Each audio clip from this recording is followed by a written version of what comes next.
سب سے مزیدار یہ ہوتا ہے جیسے آج کل میرے گھٹنے میں ذرا درد ہو رہی تھی، یا میرے بیٹے کو کچھ سال پہلے ٹائیفائڈ ہوا، تو میرے اپنے کولیگ ڈاکٹرز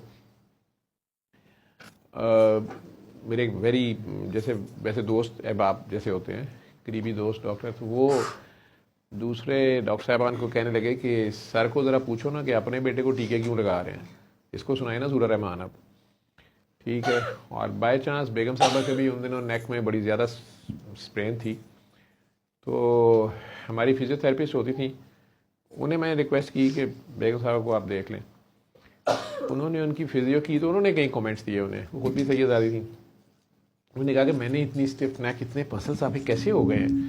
تو کوئی 2-3 دن وہ لگی نہیں، تو پھر انہیں کہنے لگی کہ میں آپ کو ایک بات بتاؤں. اس نے کہا آپ کو سر کا پتہ ہی نہیں ہے. میں نے اچھا کیا ہوا تمہارے سر کو؟ انہوں نے کہا وہ نا اسٹک سے اگر کر دیں گے نا، تو جو پیشنٹ ہمارے فزیو تھراپی سے ٹھیک نہیں ہوتے نا، وہ یوں ٹھیک ہوتے ہیں. تو آپ ان سے اسٹک سے کرا لیں. آپ اگر آپ کی ناراضگی بھی ہے یا آپ نہیں بھی انہیں کچھ سمجھتی تو نہ سمجھیں، اپنا فائدہ تو نکلوائیں. تو انہوں نے اسے کہا کہ بیٹا تمہارے سر جو ہے نا میرے لیے ہومیوپیتھک ہے. مجھے سمجھ نہیں ہے. اس نے کہا جی کیا مطلب؟ انہوں نے کہا جی انہوں کا سائڈ افیکٹ نہیں نہ گئے تو انہوں نے افیکٹ بھی کوئی نہیں گئے. ہمیں نہیں ان سے فائدہ ہوتا. تو اسے بات سمجھ نہیں آئی. اس نے کہا یہ کیسے ہو سکتا ہے، آپ بلیو نہیں کرتے ہوں گے، اصل میں آپ لوگ مانتے نہیں ہوں گے فلانا. اس نے کہا نہیں ایسا کوئی مسئلہ نہیں ہے، وہ جن بابا جی کا ذکر کرتے ہیں نا میرے وہ زیادہ بابا جی ہیں، تو یہ بات نہیں ہے. لیکن بیٹا یہ دعا جو نا ہمارے کسی کام کے لیے ہے، ہم اس میں سے خود کے لیے فائدہ نہیں لے سکتے. ہمیں بابا جی نے یہ کہا تھا، تو یہ اپنے لیے نہیں ہوتی.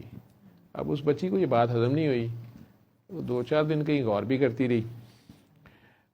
ان کو وہ فزیو کروا رہی تھی، آتی تھیں وہ 1-8 دن بعد یا یہ جاتی تھیں، تو وہ دوسرے تیسرے دن انہیں کہتی ہیں اگر آپ مائنڈ نہ کریں تو مجھے یہ بات سمجھا دیں. یہ کیا بات ہوئی؟ وہ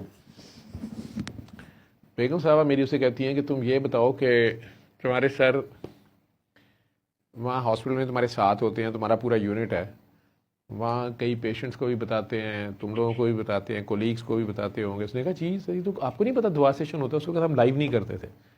میں نے کہا مجھے سب پتہ ہے، تو مجھے یہ بتاؤ کہ جن کو فائدہ ہو جاتا ہے 1-8 بار میں، وہ اگر اس کے بعد تمہارے سر کی بات نہیں مانتے یا ان کے خلاف ہو جاتے ہیں یا کچھ سر سے جھگڑا ہو جاتا ہے، زیادہ ہی کوئی پھڈا ہو جاتا ہے، یا وہ فائدہ اٹھانے کے بعد کہتے ہیں نہیں یہ میں فلاں سے ہوا ایسے.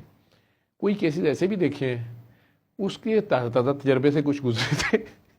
تو اس نے کہا نہیں وہ بہت برا اثر ہوتا ہے وہ تو. اس نے کہا کہ پھر اب مجھے یہ بتاؤ کہ تمہارے سر سے اگر ہم نے فائدہ لے لیا، ہم نے تمہارے سر کے ساتھ رہنا 24 گھنٹے، ٹھیک ہے، میرا وہ میاں ہے، کسی کا وہ باپ ہے، کسی کا وہ بیٹا ہے، کسی کا وہ بھائی ہے، ہم نے تو ان سے گھریلو ڈیلنگ کرنی ہے. میری ایز اے بیوی لڑائی بھی ہونی ہے، پھڈے بازی بھی ہونی ہے. وہ جو دوسرا سٹیٹس ہے نا ان کا، ہم اگر اس میں سے فائدہ لیں گے نا تو اتنی جلدی ہمارے پہ ڈنڈا بھی پڑے گا، اور ہم نے تو روز ہی ساتھ رہنا ہے اور آپس میں رہتے ہوئے بہت کچھ ہو جاتا ہے. اس لیے اگر ہمیں فائدہ نہیں ہے نا تو ہمیں نقصان بھی نہیں ہے.